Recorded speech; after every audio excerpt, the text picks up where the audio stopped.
What is up, everyone? It's Quinn here, and in today's video, I'm going to be going through my rest of season rankings at the running back, wide receiver, quarterback, and tight end positions.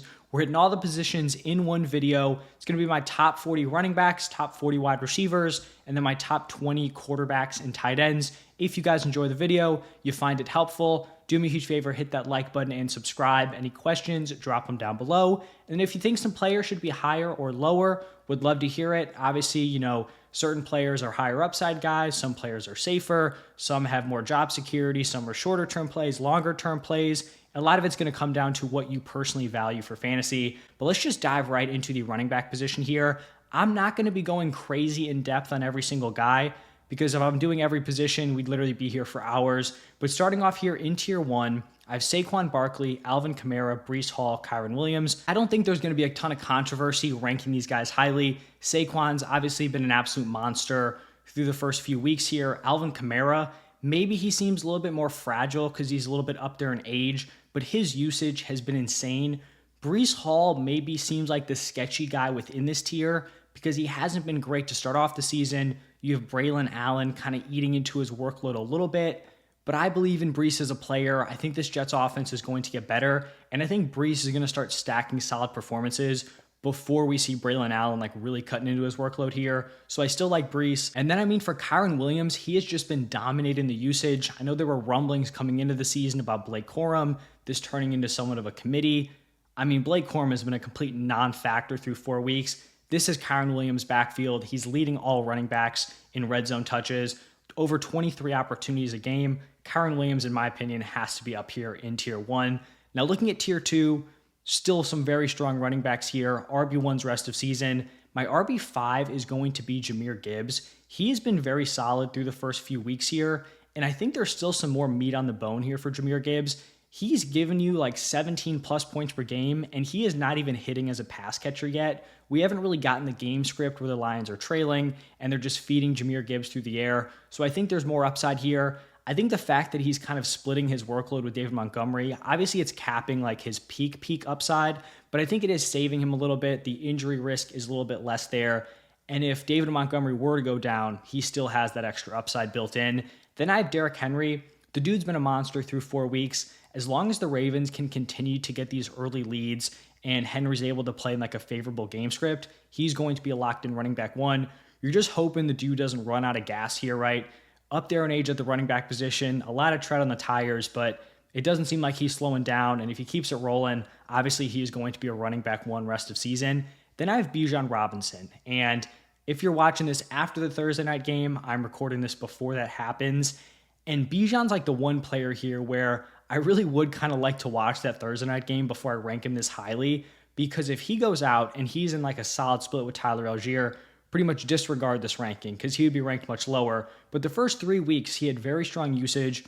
Week 4 was the only week where the split was kind of sketchy between him and Tyler Algier. I would lean towards him getting that usage back. I think he's a very talented player, so I think better games are ahead.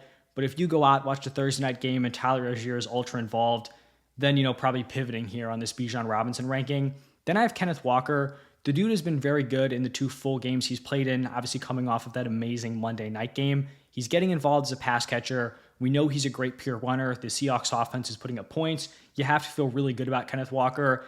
And then Devon Achane may kind of seem like the odd man out within this tier because of the last 2 games. But it seems very likely that Tua is going to be back after he misses the mandatory 4 games. We might have 2 more rough weeks with Devon Achane, but this offense is a completely different animal with Tua at quarterback. And we look at Devon Achane's usage, the question mark heading into this year was, his split with Raheem Mostert. Would he get enough opportunities? His usage has been very strong through 4 weeks. Even when Mostert was in there, Devon Achane was still getting the goal line carries. He had 7 targets in the first 2 games, the games that Tua played in here. So I still think Devon Achane is going to be a great option rest of season, but the next 2 weeks might not be great. And then there's still just going to be, some fragility there with Tua, his health, all of that stuff. Looking at tier 3 here, I have Aaron Jones, Jonathan Taylor, Joe Mixon, James Cook, Josh Jacobs, and then David Montgomery. Aaron Jones has been super impressive. I thought coming into the year, he might not have been the highest upside guy, but a solid running back too. the way this Vikings offense has looked, he definitely has RB, one top 12 RB upside rest of season. Then for Jonathan Taylor, he would be in tier 2 if he wasn't dealing with this, high ankle sprain. Who knows? Maybe he ends up playing this week and then I would have him in tier 2. But these ankle things can linger. They can re-aggravate themselves later on in the year. He has dealt with some ankle stuff in the past. So the injury, I think, bumps him down a little bit, but still, in my opinion, a running back one rest of season. Then I have Joe Mixon, another guy dealing with an ankle injury, and I thought he might be able to play this week. Now it's looking like maybe he's not going to play this week here in week 4. I still think he's going to be the workhorse here for the Texans. He really just needs to get healthy because we saw him week 1, have a great game, a ton of rushing production. He just needs to be on the field, and I think he is going to produce. Then I have James Cook. Kind of interesting usage here. He's not going to be the workhorse. We see a guy like Ty Johnson, Ray Davis kind of working in on the goal line, but he has still gotten some goal line opportunities this season. He's going to have solid receiving usage, and he's going to be on one of the better offenses in the NFL. Then I have Josh Jacobs. He's been wildly disappointed to start off the season, but the upside is there. The usage is there. He really just needs to start hitting in the touchdown department.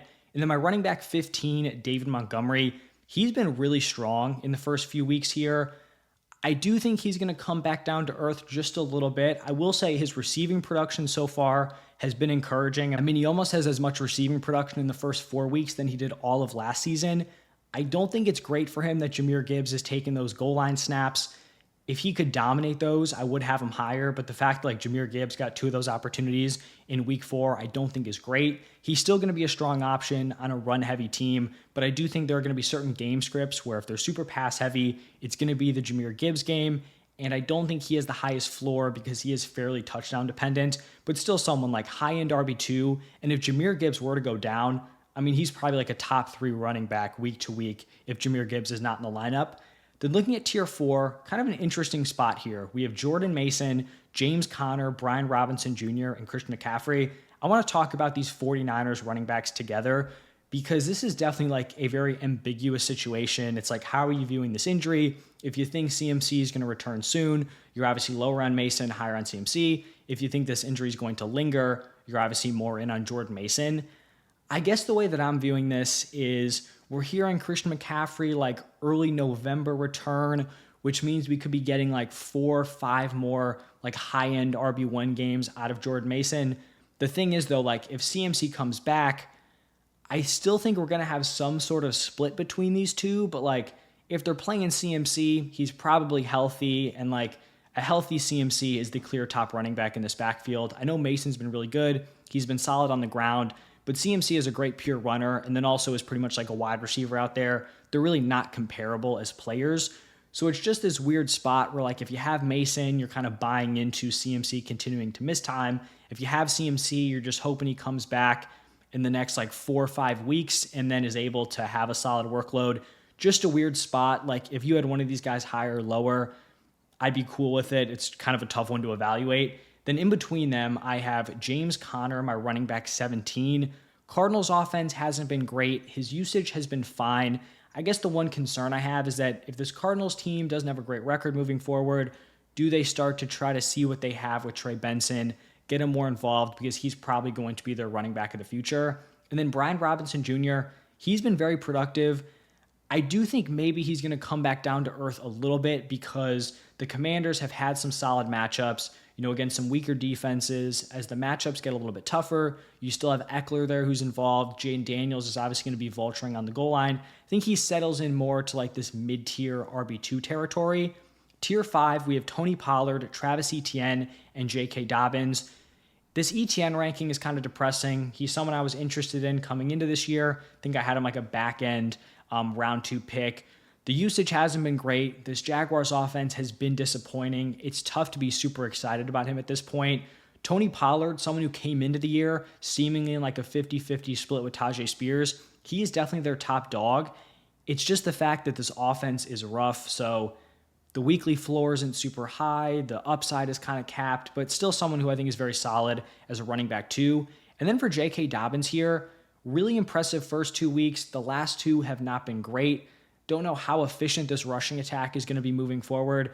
And I think you always have like the injury risk in the back of your mind here with J.K. Dobbins. It'd be cool to see him get more involved as a pass catcher. we really haven't seen that. So I feel like at this point, like back end RB2. Now looking at tier 6, this is like back end RB2 range through mid tier RB3. We have some committee backs, we have some lead backs and bad offenses. Starting off here with the two Bengals running backs, Chase Brown, Zach Moss. Right now, these guys are pretty much in a 50-50 split with what we saw in week 4. And I think they're both playable week to week in that 50-50 split. But I think each of these guys comes with the upside of pulling away or having that handcuff upside. So Chase Brown, I slightly prefer him at this point because even though he started off as the clear-cut running back 2, the fact that he's managed to work his way, into a 50-50 split, it seems like he's the guy with momentum in this backfield. He's also the younger guy, so you would expect the younger guy to kind of expand his usage moving forward. But both these guys have played pretty well. It's not like a situation where Chase Brown got more work because Zach Moss was terrible. Like, they've both been productive, so they're both getting opportunities. It's a good offense. Have him as RB23, RB24. Then I have Bucky Irving as my RB25. And you might be able to notice here, I do not have Bucky Irving and Rachaad White in the same tier. And I think the difference between what we saw with those Bengals running backs and what we're seeing here with these Bucs running backs is that Bucky Irving did not get more opportunities only because he was producing.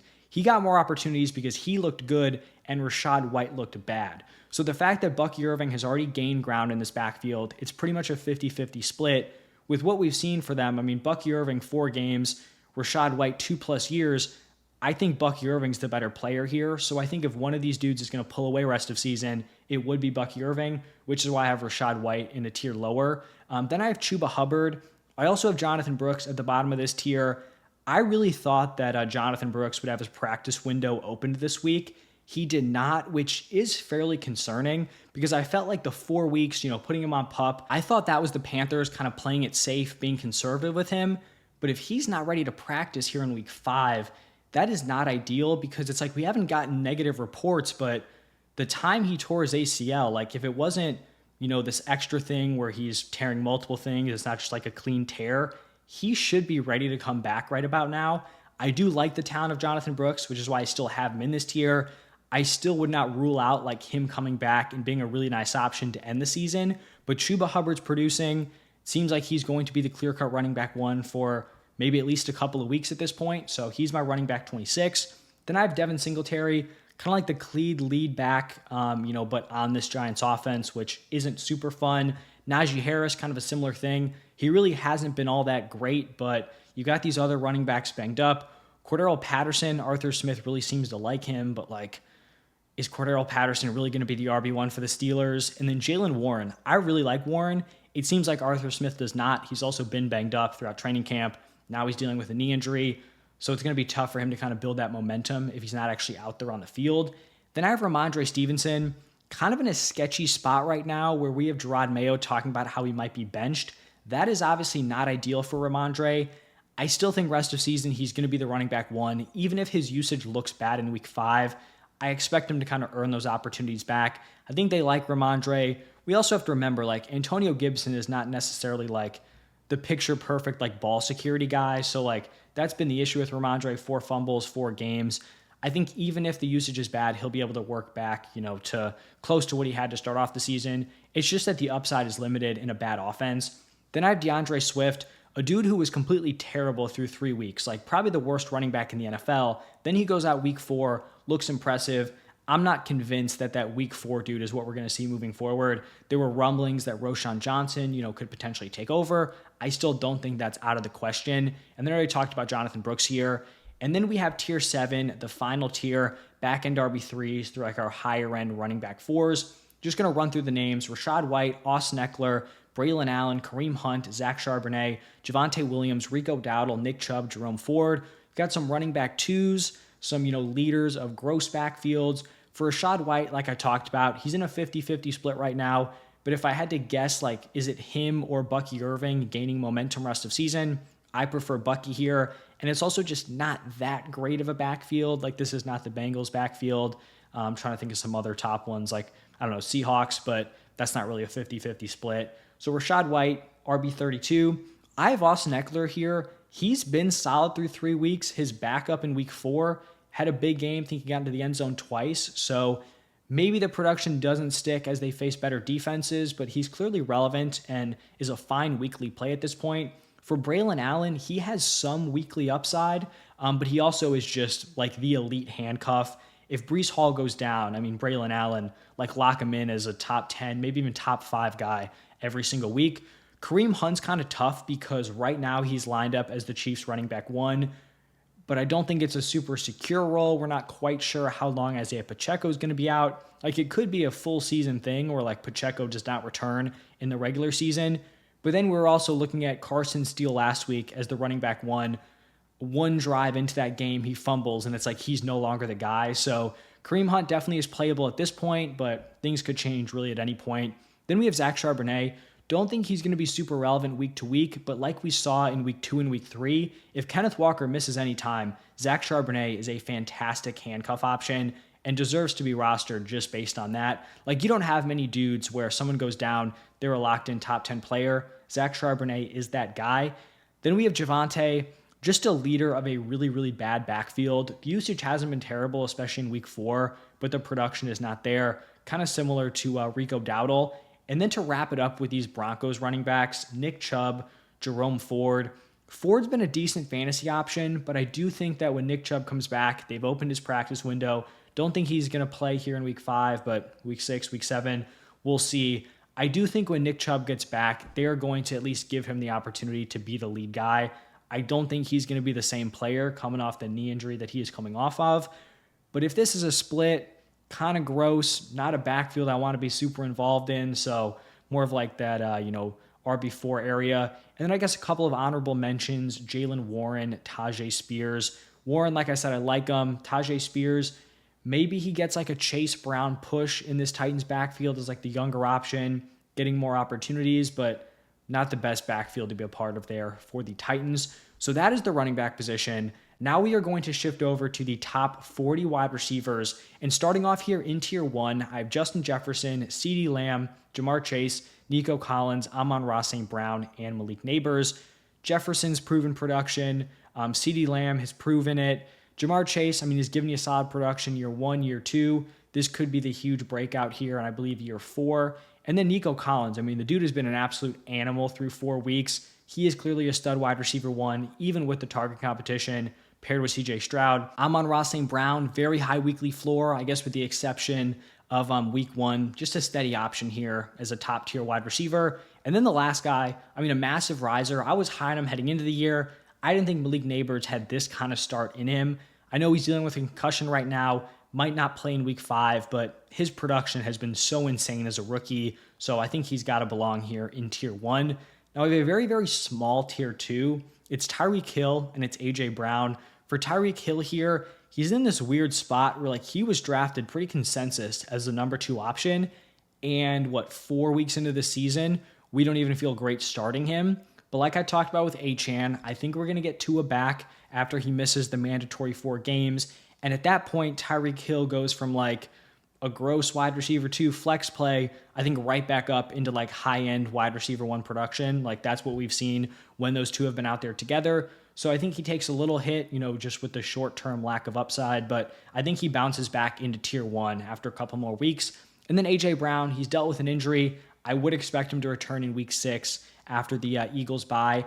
I don't think he belongs in that top tier just because he hasn't proven that he can give you that 18 plus PPR points per game, but he can be in that 17 range. I think wide receiver 8 is a very fair slot. Then looking at tier 3, I have DK Metcalf, Chris Olave, Marvin Harrison Jr., Jaden Reed, Chris Godwin, Deebo Samuel. I think DK Metcalf is definitely a riser through 4 weeks, just has been super productive.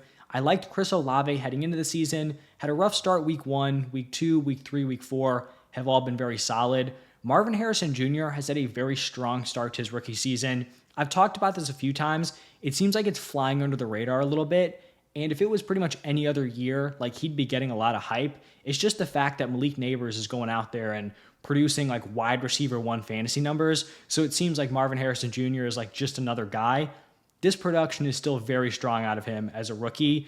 Jaden Reed has been a monster in the 2 games that Jordan Love is starting. You have Christian Watson injured, probably going to miss some time here. So Jaden Reed, I think he's definitely elevated himself into top 12 conversations.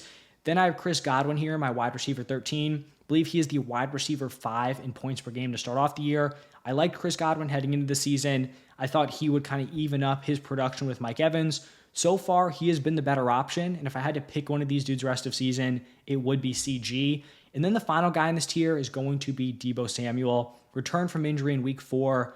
With Brandon Ayuk's kind of weird, underwhelming start, kind of feel even better about Deebo Samuel moving forward. And like the CMC injury also opens up some rushing upside for Deebo, who was kind of filtered in there to get some extra carries, just kind of add to his workload. Now looking at tier 4, a pretty large tier here. Just going to run through the names. Mike Evans, Deontay Johnson, Brian Thomas Jr., Drake London, Cooper Kupp, Devontae Adams, Garrett Wilson, Devonta Smith, T. Higgins, and Stephon Diggs. Maybe just focus in here on some of the players that maybe I'm higher on or lower on the consensus. So for Deontay Johnson, I feel like at this point, you're Dave Canales. I don't know if Bryce Young is getting back in there. Dalton has played pretty well. Deontay Johnson has been an absolute monster with Andy Dalton at the quarterback position. And maybe there's like the downside of late in the year, they're not contending. They want to see what they have in Bryce Young. But I do think there's an element to this where, like, as a coach, you at least have to pretend like you are trying to win. And with what we've seen for the first 2 weeks and then the last 2 weeks, I just don't really get what you can pitch to the players to convince them that like Bryce Young is the better option. So maybe it happens, but I feel like they probably just continue to roll with Andy Dalton, and Deontay Johnson continues to get peppered with targets. The next guy here, Brian Thomas Jr. I am very, very high on BTJ rest of season. The dude has been super impressive through 4 weeks, and that's with this Jaguars offense being kind of underwhelming. T-Law missing him like on a few, prime opportunities here. I think he's only going to continue to get better, and I do think he's going to be like mid-tier wide receiver 2, maybe even better rest of season. I do want to talk about Cooper Kupp here just because like the injury guys, they're obviously tough to rank. If I had to guess a Cooper Kupp return, I think obviously he's missing this week. Then they have the week 6 bye. I'd probably bank on him being back week 7. Not a guarantee, but I feel like that's definitely in the cards. They didn't put him on IR, which makes me think he's not going to be missing like 4+ weeks. So Cooper Kupp, if you're without him, this week, maybe even one more. You don't know if he's going to be fully 100% of like the dude we saw week 1, but definitely someone, in my opinion, who should still be valued as a wide receiver 2. And for some of these injured dudes, it's also just going to come down to what your team is looking like, how you've performed early on. If you're sitting there at 0-4, maybe you don't want to make a trade for a dude that is going to be out, 1+ games. If you're sitting at 4-0, 3-1, or you're in a league where like 8 out of 12 teams make the playoffs or something like that, you'd probably be more willing to take on these injured players, sacrifice in the short term for, the upside moving forward. I think this Devontae Adams, Garrett Wilson dynamic is very interesting because like I liked Garrett Wilson heading into the year. I think I was about in line with consensus, like back end round 1 pick. I'm very, very concerned about Devontae Adams getting traded to the Jets because we had this rough stretch early on with Garrett Wilson, some bad matchups, the offense kind of figuring out its chemistry. I think they're still kind of doing that here.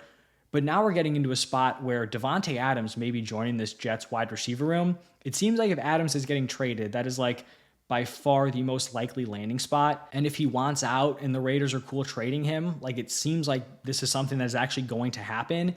And if that does happen, that's a huge hit for Garrett Wilson because you can be a talented player, and I think both of them can still be productive, but you are no longer the clear-cut wide receiver 1. Devontae Adams has that connection with Aaron Rodgers, so that's concerning for me.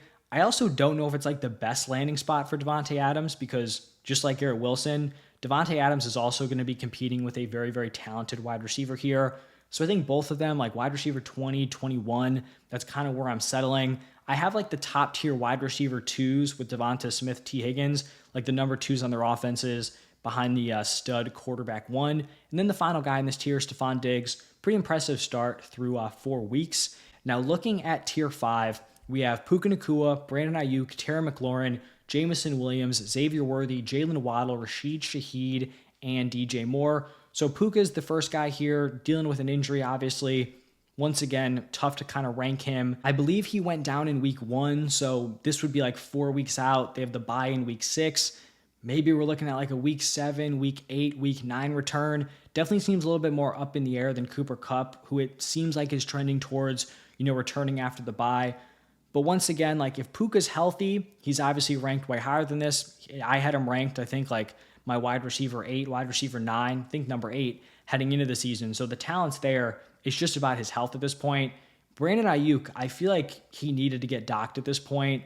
4 weeks of just bad production is rough, especially the fact that he had like that week with no Kittle, no Debo. That was like a prime opportunity. We see Jawan Jennings step up and just go nuclear. So I feel like at some point, Brandon Ayuk has to get moved down. This is the week I did it. Terry McLaurin definitely trending up with how well Jaden Daniels has played.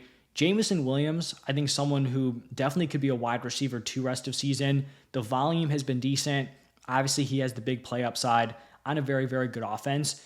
Xavier Worthy is someone who I'm having a weird time ranking because we don't know like concretely what's going on here with Rashee Rice. If I was told that Rashee Rice tore his ACL and he's out for the season, I'd probably have Xavier Worthy up in tier 4 just based on the upside I think he carries, where if he's getting like forced into the wide receiver 1 spot and they're just going to pepper him with targets, he could be an absolute league winner rest of season. Rashee Rice, I know they just put him on the IR. I saw that right before I started recording this. But if he's out like 4 to 6 weeks, then that doesn't mean that Worthy's the locked-in guy rest of season. So this is kind of like hedging, I guess. But I do think if Rashee Rice is missing like 8+ weeks, rest of season, Xavier Worthy should be higher because the upside is just insane. We saw what Rashee Rice did last year as the wide receiver 1 as like a later breakout. Xavier Worthy has done way more early on this season than Rashee Rice did last year. So definitely in the range of outcomes that he just goes nuclear to end it. And like I said, if we get more news, we can reevaluate. Then I have Jalen Waddle, kind of similar to Tyreek Hill here. He's going to be, unplayable way more so than Hill over the next couple of weeks. But once Tua's back, like he is a dude where if he runs hot, hits in the touchdown department, could be a top 12 guy rest of season once Tua is back at the quarterback position. So it's kind of just like, can you put up with the 2 weeks of just nothing in your lineup? Then Rashid Shaheed, I think he's a fun guy rest of season. Obviously, he has that big playability, but I think the 11 targets he saw in week 4 was super encouraging about his rest of season upside. And then the final guy in this tier, DJ Moore, you're kind of just hoping this Bears offense puts it together. Still view him as the wide receiver 1 there, but obviously not an ideal situation early on. Tier 6, George Pickens, Tank Dell, Jordan Addison, Zay Flowers. George Pickens right now, clear number 1 target for the Steelers offense. It's just a fairly capped spot. Fields has played well, but they're going to be super conservative, especially in games where the defense is playing well. Tank Dell, I think, will be fine rest of season. Injured in week 4. Talented player. I'm sure he'll have his games in there. Jordan Addison, definitely a big riser. The fact that Sam Darnold's playing so well, I do think they can support multiple weapons. And then Zay Flowers, he is definitely a faller for me. And I just think he's coming very game script dependent, where if the Ravens are going ahead early on, they're just going to pound the rock. There's not going to be enough volume to go around for a guy like Zay Flowers. And he's not like the biggest play guy. Like he's fairly low ADOT. So he's going to need a lot of volume to produce. And he's just not going to get it in these games where, they're blowing out another team or they're getting an early lead. And then the final tier here, tier 7, Amari Cooper, JSN, Lad McConkey, Dontavian Wicks. For Amari Cooper, he's been rough. Like maybe we get a trade upgrade, but not super optimistic about that. Maybe we get Jameis. I think that could really unlock him. But I don't think Watson's played terrible enough where that's like inevitable at this point. So he's kind of just in like this weird no man's land spot. JSN has been a little bit underwhelming. I talked about this in my wide receiver rankings video. Even though his overall target number looks solid, his target share, I think it's like 20 to 22%. That is not cutting it when he is not getting targeted in the red zone. He is not getting targeted down the field. I don't feel great about JSN rest of season. Like, could he be a fine wide receiver 3 flex option, like floor play? Sure, but the upside feels fairly capped. Lad McConkey has been fun from like a real life perspective. He is playing very well. I think you're just kind of hoping this Chargers offense goes a little bit more pass heavy and, he can have some bigger games with like a second half breakout. And then Dontavian Wicks is fun here. A guy who's going to step up as a starting wide receiver here for the Packers with a Christian Watson injury. And it's very possible that he just plays so well, he doesn't give that spot up and definitely could be ranked higher than this wide receiver 40 spot. Wanted to throw some honorable mentions out there. We had Christian Kirk, Khalil Shakir, Rome Odunze, Wan'Dale Robinson, Cortland Sutton, probably some other guys that, could be talked about in there also. But that is the wide receiver position. Now let's pivot over to the quarterback spot. And coming into the year, I felt very good about the quarterbacks. Thought it was very strong. It would be a good year. That really has been wrong. I mean, this quarterback class has been tough. So starting off in tier one, we have Josh Allen, Lamar Jackson, Jane Daniels. Josh Allen coming off a rough week 4, really not worried about it. He's proven year after year he's a high-end QB1, QB1 or QB2, I think like 3 or 4 of the last year. So Josh Allen, my quarterback 1 rest of season. My number 2, Lamar Jackson, has been solid so far. The rushing production has been there. The volume has been very solid, like him in tier 1. And then Jane Daniels, definitely a big riser. Had him, I think, as like a back-end QB1 heading into the year. His rushing production has been there. That was kind of like the thing I really was excited about. Even if he struggled as a passer, he was going to have that rushing floor, but he is pairing like really impressive and efficient passing production with that rushing upside. I think you have to feel very good about him rest of season. And even if the matchups have been soft, like these are his first 4 games in the NFL, even if, he has some growing pains with some tougher defenses, he should just continue to get better and more comfortable throughout the rest of the season. My tier 2 is going to be Jalen Hurts and Kyler Murray. Hurts has struggled a little bit to start off the season. The injuries to his weapons obviously are not helping. He came into the season with A.J. Brown, Devonta Smith, Dallas Goedert. Last week, he's got no A.J. Brown, no Devonta Smith. It's going to be tough for him to produce. I will say, his mobility, his rushing upside has been a huge factor in his fantasy upside, over the last few years. He's looking, I'm not going to say completely cooked physically, because there are some, runs where he picks up some speed, but correct me if I'm wrong, I feel like he does not look like the same athlete that he's looked like maybe even last year. I think he had the knee problems, but 2-3 years ago, I feel like it's not the same guy when you see him get out in space and run. So that's somewhat concerning because that, rushing production was definitely a big part of it. Also, what I'm noticing this year is there are a lot of quarterback sneak opportunities, like the tush push near the goal line. Those opportunities are not as prevalent because you have Saquon Barkley just ripping off these big runs. So when you have DeAndre Swift and Kenneth Gainwell getting tackled inside the 5 on the goal line, that's Jalen Hurts' opportunity. But if Saquon's ripping off his touchdown runs from 20 plus yards out, those aren't going to be there also. So that's kind of why I have him outside tier 1. Kyler Murray hasn't been super impressive to start off the season, but I still like the upside. He has Marv, he has Trey McBride, and he has that rushing usage.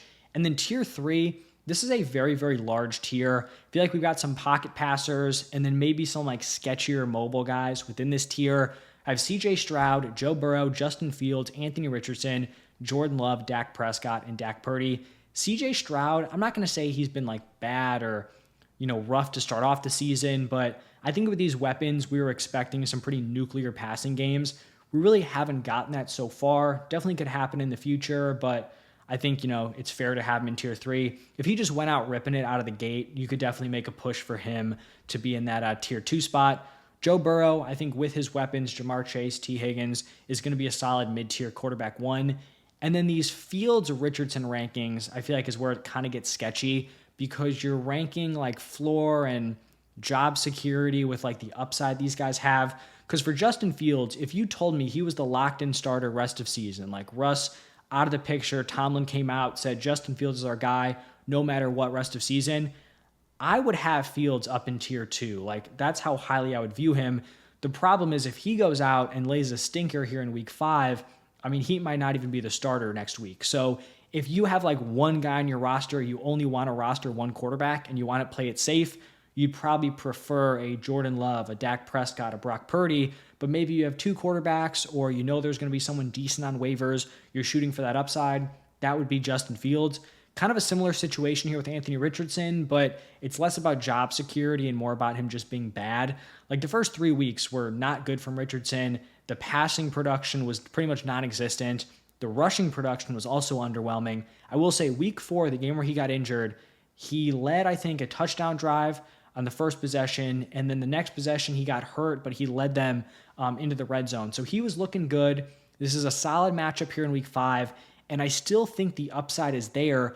With a guy like Richardson, he doesn't even need to play that well from a real-life perspective if the rushing production is there. The first few weeks, the rushing production has been not that great, but I still think Richardson has some juice. I wouldn't drop him at this point. I think the upside is still there, but like I said, if you want a safer option, that would be a Jordan Love, a Dak Prescott, a Brock Purdy. Those are the guys to wrap up this tier, kind of just picking your preference within this tier 3 area. And then tier 4, pretty depressing to have Patrick Mahomes within this tier. But I think at some point we need to look back to last year. He was not a good fantasy quarterback last year because he did not have the weapons. We look at this year, we thought it would be better. Rashee Rice heading into year 2, Xavier Worthy, maybe a Travis Kelce bounce back. Kelce has looked rough early on. Rashee Rice now hurt. Who knows for how long? And then it's like Xavier Worthy, but you're almost like reshuffling the rookie Rashee Rice season. So I'm really not all that optimistic about Mahomes' rest of season. If we're getting news that like Rashee Rice is done for the year, I think you could really strongly consider guys like Geno, Sam Darnold, maybe even a Baker Mayfield over Patrick Mahomes. I think you're just looking at the last 2 years and the production has not been there. Like he has not been the best quarterback in the NFL over the last couple of seasons, especially from a fantasy perspective where he's not going to be like killing it with the rushing. So Mahomes right now, my quarterback 13. But if you're getting frustrated, we're getting bad Rashee Rice news like Geno, Sam Darnold. Those are guys that I definitely would consider over Patrick Mahomes, even though coming into the year it would have seemed crazy because it was like, all right, he has this revamped group of weapons. He's being drafted as a top 5 quarterback. Now it seems pretty questionable at this point. Geno, Sam Darnold, great starts to the season. Interesting fantasy options. Not going to give you a ton with the legs, but they're fine. And then Baker, he's definitely run hot early on. I know I'm going to get a few people in here being like, what? He's the quarterback 3 in points per game. Why is he so low? It's just that the rushing production isn't really there. Like I said, I think he's run hot with some favorable matchups. Obviously, he has the weapons, but just in terms of the upside, like you might say, all right, he's a way better quarterback than Anthony Richardson, but his rushing production isn't going to come near it, so his fantasy ceiling is not there. These other guys, Jordan Love, Joe Burrow, Dak, Purdy, they're just much more proven, like solid fantasy quarterback ones than a guy like Baker Mayfield. And then the final tier here, Caleb Williams, Jared Goff, Aaron Rodgers, Matthew Stafford. I think in the short term, a guy like Jared Goff is definitely better than Caleb Williams, but I just think long term, Caleb probably has more upside. Aaron Rodgers, this is kind of baking in the upside of a Davante Adams trade. If he's thrown to Davante and Garrett Wilson, I think his situation is like infinitely better. And then Matthew Stafford, not playable in the short term, but once he gets Kupp, Puka back, good quarterback, good weapons, he will definitely be relevant. And then the final position here, the tight ends, we're going to start off in tier 1, another position like quarterback that has not been great to start off the year. I'm going to have 5 tier 1 tight ends. We're going to have Trey McBride, Brock Bowers, Travis Kelce, George Kittle, Jake Ferguson. I feel like there is not going to be a lot of consensus with these tight ends. I think some people are going to value like the names heading into the season. Some people are going to just completely bury the guys who have struggled to start off. So I guess I'll give my pitch here for Trey McBride. I really like Trey McBride heading into the season. He averaged 15 points per game once he took over as the starter last year. He was fine before he suffered his concussion. Nothing crazy, but like he wasn't in that grouping of like Kelce, Kincaid, Laporta, who was just tanking in your lineup. He just wasn't doing anything crazy. I'm fine with Kyler supporting him. I just like the talent. I don't think the situation is terrible. Maybe not a glowing review, but with the tight end position this year, I think that could be enough to be the number 1 guy. Brock Bowers at number 2 is probably going to be controversial, but I think if Davante Adams gets traded here, Brock Bowers could be the number 1 target here for the Raiders rest of season.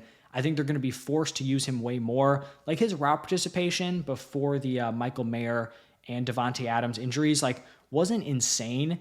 I think if Davante Adams is gone, like he is going to be a focal point of this offense. And even if it's a bad offense, the talent is there. You're comparing him to a guy like Travis Kelce, who might be washed at this point, a George Kittle, who's competing with Debo, Brandon Ayuk, and then just other guys who I don't think are as talented as him.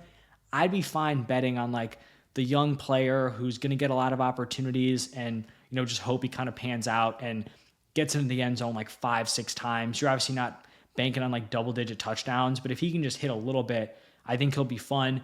Travis Kelce is my tight end 3. And if you like Kelce as the number 1, I get it. Like I'm really not going to push back a ton because with the Rashee Rice injury, he could definitely just be force-fed targets.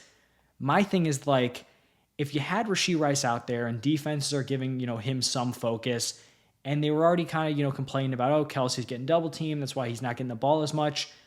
I think now he's going to have more pressure on him than he did, the first few weeks where he wasn't doing a ton. So maybe they force some things to him. They use him creatively. But I don't know. I just think we could be witnessing like the fall off here. And I don't really want to be holding the bag with him, trading for him as like the tight end 1 or anything like that when he just might be cooked at this point. So I think he'll be fine. I still have him like my tight end 3 in tier 1, but that's why I don't have him as like my clear number 1 option. Then I have George Kittle. Really not much has changed about my like evaluation of George Kittle from preseason to now. I just think he's ranked higher because guys that were drafted ahead of him have been bad. He still has the competition with Debo, Ayuk, but he's a very good player on a very good offense. And then Jake Ferguson, I think, is a real riser. He was the Cowboys' number 2 target last year, but I feel like early on this season, he's really stamped it. He's been impressive in the games he's been healthy in, so I do think he belongs in tier 1. Now, tier 2, kind of a weird spot. We have Sam Laporta and Dalton Kincaid.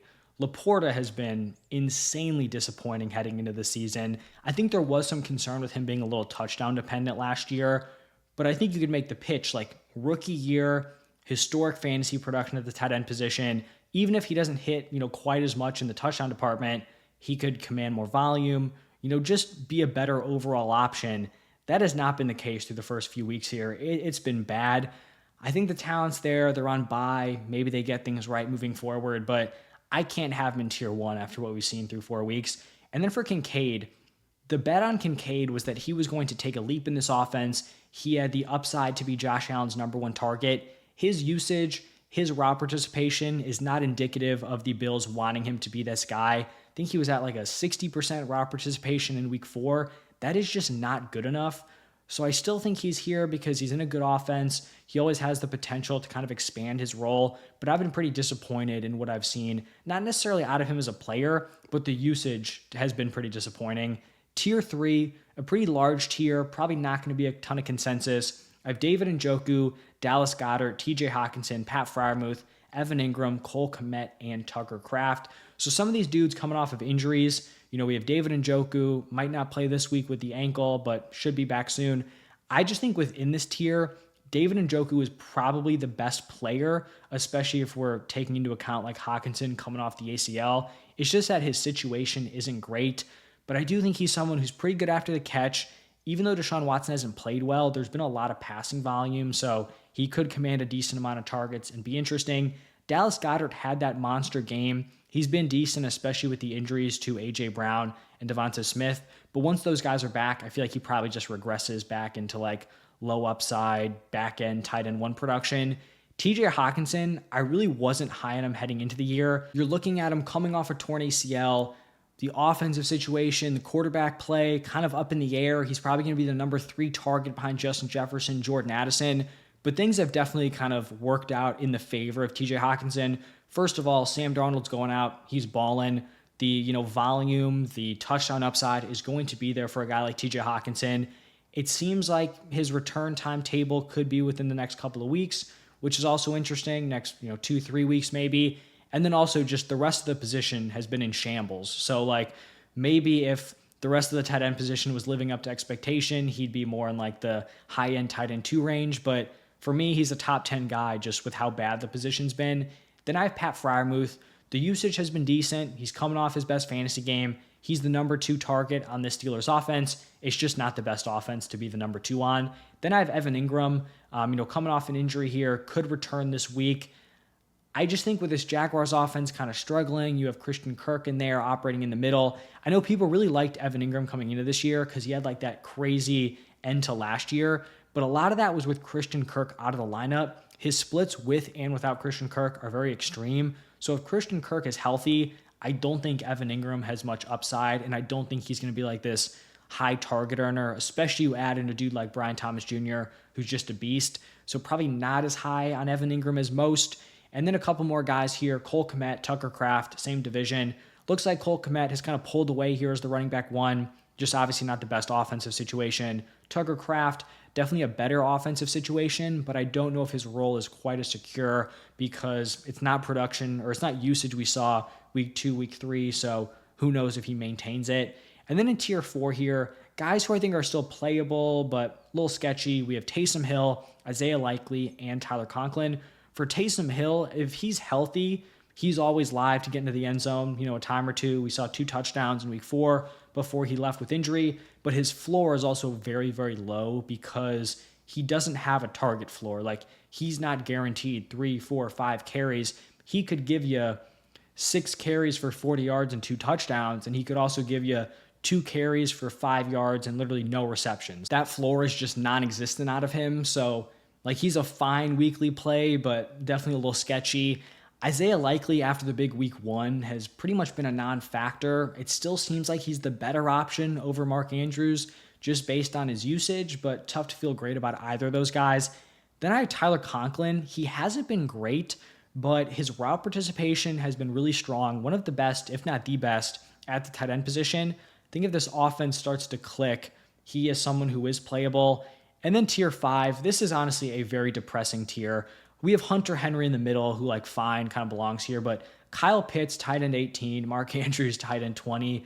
For Pitts, I mean, it's just been bad. The usage has not been great. He really hasn't made the most of his opportunities. It kind of seems like he's being relegated to like big play or touchdown for fantasy, and if not, it's just not going to happen.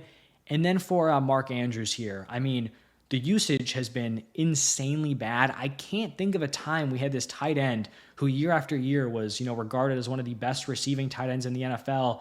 And then all of a sudden their role is just completely nuked. Like, he was under a 50% route participation in week 4. That is atrocious. He has back-to-back goose egg games. Like, if you have Mark Andrews, it's totally fine to cut him. Like, I understand it hurts. It's probably so gross because you drafted him round 4, round 5 to be like your elite tight end. I just don't see it happening. I don't see the turnaround here where they don't trust him to run like over 50% of the routes, and then all of a sudden he's going to be like a league winner later on. Like, maybe I'm wrong and it happens. I just can't really see the picture there. Like, if one of these dudes starts to break out, I feel like it would probably be Isaiah Likely over Mark Andrews at this point. But that is going to wrap it up for my rest of season rankings at every single position. Hopefully you guys enjoyed this video. Hopefully it helped you. If you liked it, helped you out, do me a huge favor, hit that like button, subscribe. Thank you all for stopping by, and I will see you in the next one.